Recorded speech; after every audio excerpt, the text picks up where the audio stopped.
అయితే గురుగారు ఇంకొకటి ఇందాక మీరు వాస్తు పురుషుడు అన్నారు కదా. అసలు వాస్తు పురుషుడు అంటే ఎవరు గురుగారు? ఎలా మనకి వాస్తు పురుషుడు అని మనకి పురాణాల్లో ఉంటుందండి. అంటే ఒక ఆకారాన్ని అంటే ఒకతను ఏం చేస్తాడంటే ఆ రాక్షసుడు భస్మం అయిపోయిన దాంతోని ఒక బొమ్మ తయారు చేస్తాడు. అది పెద్ద ఆకారం దాల్చి నడుస్తుంటే దేవతలేమో రాక్షసుడు అనుకుంటారు. రాక్షసులేమో ఇదేమిటిరా దేవతలు ఏదో ఆకారాన్ని పంపించిన వాళ్ళని తినేయడానికి అనుకుంటారు.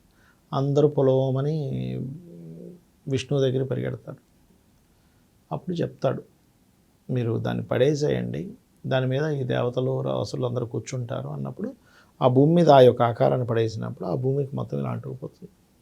దాని మీద దేవతలు వాళ్ళందరూ మళ్ళీ అది లేవకుండా దేవతలు అసలు అందరూ దాని మీద కూర్చుంటారు. ఓకే. దాన్నే మనకి ఏకాశతి పదవాస్తు పూజ అని 81 గళ్ళు కట్టేసి దాని మీద ఏ దేవత ఏ ఇది అనేది పూజ చేస్తారు. ప్రతి ఇంట్లో సంవత్సరానికి ఒకసారైనా ఏకాశతి పదవాస్తు పూజ చేయించుకోవాలి. అది చేయించుకోవట్లేదు జనాలకు తెలియక. అసలు తెలియదండి, ఇప్పుడు ఫస్ట్ టైం నా పదం నేను. అవునా? ఏకాశతి పదవాస్తు పూజ అంటారు దాన్ని. ఓకే గురుగారు.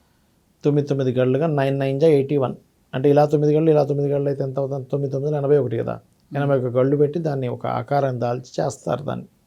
ఆ పూజాది కార్యక్రమాలు చేయించుకుంటే కూడా చాలా మంచిది. అంటే వాస్తు దోషం ఉన్న వాళ్ళే చేయించుకో, ఎవరైనా చేయించుకోవచ్చా?